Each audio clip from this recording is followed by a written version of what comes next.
video %50 öğrenmeniz, %50 miktarda da düşünmeniz içindir. Neyi öğrendiğinizi bilin, neyi düşündüğünüze dikkat edin.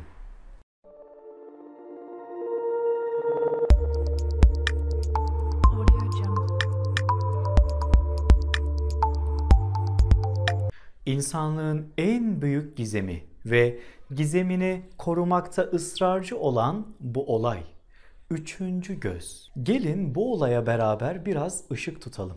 Tarih öncesi çağlarda yaşayan insanların yaşayış biçimine baktığımız zaman inorganik maddeyi organik maddeye indirgeyip çevrelerini öyle anlamlandırmaya çalışmışlar. Öncelikle inorganik maddeyi tanımlayalım. Değerli arkadaşlar, inorganik madde herhangi bir fiziki bedene bağlı bulunmaksızın bulunan maddedir. Organik madde ise fiziki bedene bağlı halde bulunan madde demektir. Biri fiziki bedene bağımlı, biz buna organik madde diyoruz. Diğeri fiziksel bedenden bağımsız bulunabilen madde, biz de buna inorganik madde diyoruz. Tamam mı? Bu insanların yaşayışına baktığımız zaman çevrelerini anlamlandırmak için farklı yollar izlemişler. Ve bu yollardan bir tanesi de az önce anlattığım olay.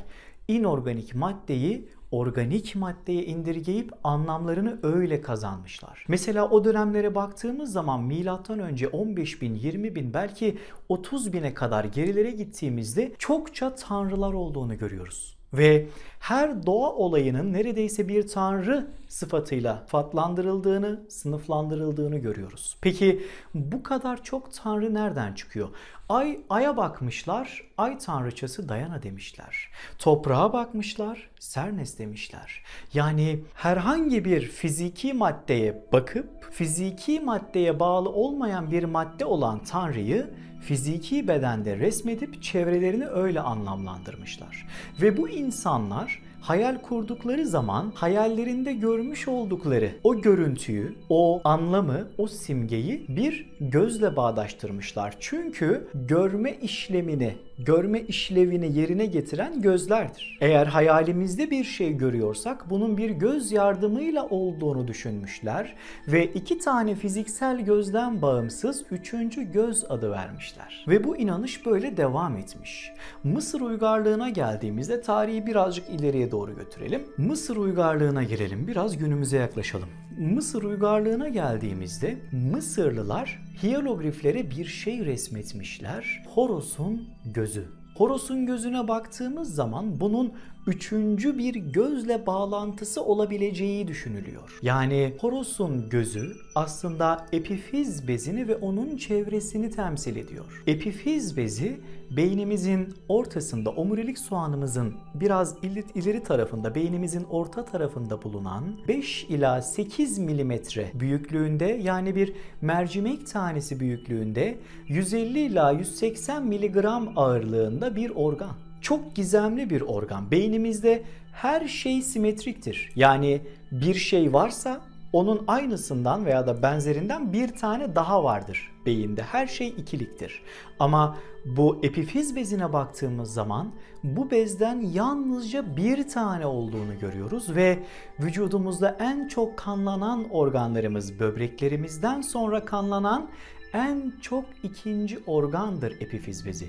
Bu kadar küçük yapısına rağmen beynin içerisindeki bu organın niye bu kadar çok kanlandığı gerçekten merak konusu. Sizce bu organ niye bu kadar çok kana ihtiyaç duyuyor? Son yıllarda yapılan araştırmalar bu organın ışığı algıladığını, karanlıkta aktif olduğunu gösteriyor. Hatta bilim de bunu kanıtlıyor. Mısırlılar üçüncü gözü keşfetmiş olabilirler mi? Horos'un gözünü resmettiklerinde üçüncü gözü fiziksel olarak, fiziksel anlamda bu üçüncü gözdür demiş olabilirler mi? Gerçekten beynimizin içerisinde bir göz daha mı var? Bu bir gizem mi? Bu bir sır mı? Epifiz bezi bununla da bitmiyor. Önemli hormonlar salgılıyor ve bunlardan bir tanesi melatonin. Melatonin uykuyu düzenleyici hormondur. Bir diğeri serotonin, dopamin. Sonra en önemlisi dimetiltriptamin. DMT arkadaşlar. Dimetiltriptamin. Bu hormon çok önemli bir hormon. Bu hormon insana ruhsal yolculuğun kapısını açıyor. Şimdi Üçüncü gözümüzün günümüzdeki tanımı ruhsal bir yolculuğun kapısının anahtarı. Bu bez de bu hormon vasıtasıyla, bu bez vasıtasıyla salgılandığı zaman ruhsal yolculuğun kapısı açılmış oluyor ve bu hormonun fiziksel olarak beyinde salgılanmasının yanı sıra fiziksel olarak bu hormonu içeren yiyecekler, içecekler de karşımıza çıkıyor. Mesela akasya yaprağı, karga kamışı, DMT bakımından oldukça zengin bitkilerdir ve şamanizm kültüründe, şaman inancında ayahuasca çayı denilen bir çay karışımında, bir bitkisel karışımda, zengin içerikli DMT karışımında şamanlar bunu belirli ölçülerde içerler, bir ruhsal yolculuğa çıkarlar ve gördüklerini döndükleri zaman hemen yazarlardı. DMT'nin gizemi aslında burada yatıyor ve Keltlere baktığımızda, Druidlere baktığımızda, Azteklere baktığımızda, Mayalılara baktığımızda DMT'nin gizemi biliniyordu. Ve bu duruma göre DMT tarih öncesinden beri bilinen bir hormon ve günümüze kadar geldiğinde günümüz sırlarında ve sırdaşlarında hala açığa çıkmayan bir takım özellikleri olduğunu anlıyoruz. Bu zamana kadar gizemini koruyan bir hormonun günümüzde de gizemini korumasını bekleyebiliyoruz. Üçüncü göz, epifiz bezi olabilir mi? Veya da epifiz bezinden bağımsız, ilk inanıştaki insanların geliştirdiği düşünce olarak inorganik bir madde olabilir mi? Bu soruların yanıtı aslında insanın kendi mantığı içerisinde, kendi kalbi, kendi duyguları içerisinde, kendi kozmik bilincinde saklı olan soruların yanıtıdır bunlar bana göre. Benim fikrime göre. Ruhsal deneyimler hayalen veya da ressen olur. Hayalen olan deneyimlere baktığımız zaman şimdi hayallerimiz eğer birer ruhsal deneyimse hayaller gerçeğe çekildiği zaman ruhsal olan, hayal olan deneyimler gerçek olmuş olabilir mi? Veya da gerçekleşiyor olabilir mi? Hayallerimizin gerçek olabilmesi için hayalinde gördüğün bir şeyin, hayalini kurduğun bir şeyin gerçekte resmedilebilmesi için hayali gerçeğe çekmek mümkün olabilir mi? Hayali gerçeğe çeken yanımız üçüncü gözümüz olabilir mi? Ve üçüncü gözümüzün çakralarımızla bağlantılı olduğunu söyleyebilir miyiz? Bu soruların yanıtlarını da biraz düşünelim. Hayali gerçekten ayıran farkın 5 duyuyla algılanıp hissedilebilir olduğunu biliyoruz. Gerçek hissedilebilir olandır ve 5 duyuyla algılanabilen olandır. Peki hayalimizi 5 duyumuzla algılayıp hissettikten sonra hayallerimize gerçektir diyebilir miyiz? Ve bu bağlamda hayallerimiz aslında üçüncü gözümüz olmuş olabilir mi? Bunların cevaplarını düşünmek insanlığa çok büyük şeyler katar. Bir kere içsel düşünmenin, içsel çalışmanın, salt mantığın ne demek olduğunu öğrenmiş oluruz. Burada her şeyi olabildiği gibi anlatarak, her şeyi olduğu gibi net bir şekilde, salt bir şekilde aktararak sizlere yardımcı olmaktır amacım. Ama bu sefer biraz düşündürtmek istiyorum. Biraz düşünün istiyorum.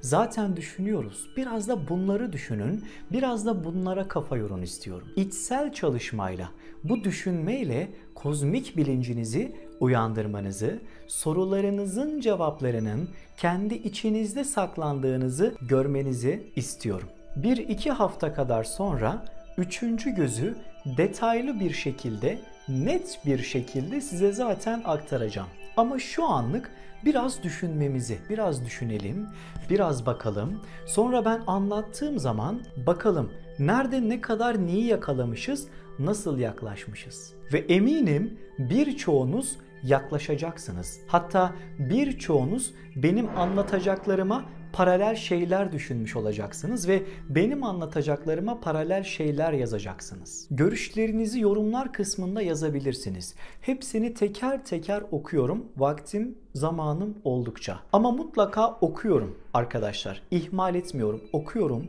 Görüşlerinizi yazın. Bu videoyu izledikten sonra eğer bir fikrin varsa bu konuyla alakalı onu yazmalısın. Biliyorum buraya öğrenmeye geldin, izlemeye geldin. Tamam. Bunda bir şey yok. Ben sana %50 kısımda bilgi veriyorum. Geriye kalan %50'yi senin bulmanı, senin düşünmeni, senin keşfetmeni istiyorum. Merak etme, ben yine anlatacağım sana 1-2 hafta sonra ama birazcık düşünmeni istiyorum. Biraz kafa yormanı, içsel çalışmanı ve mantığını geliştirmeni, kozmik bilince ulaşmanı istiyorum senden.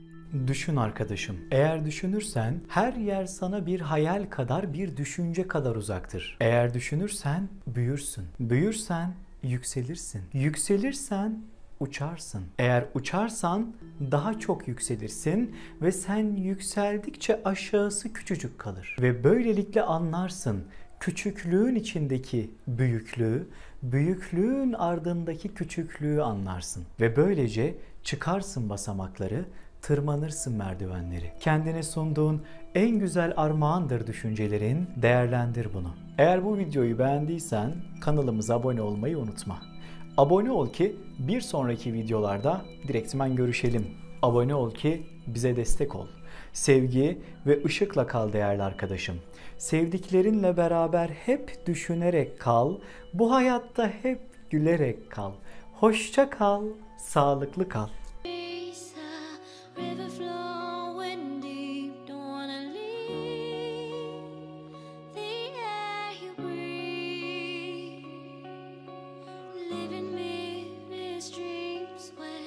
Think of you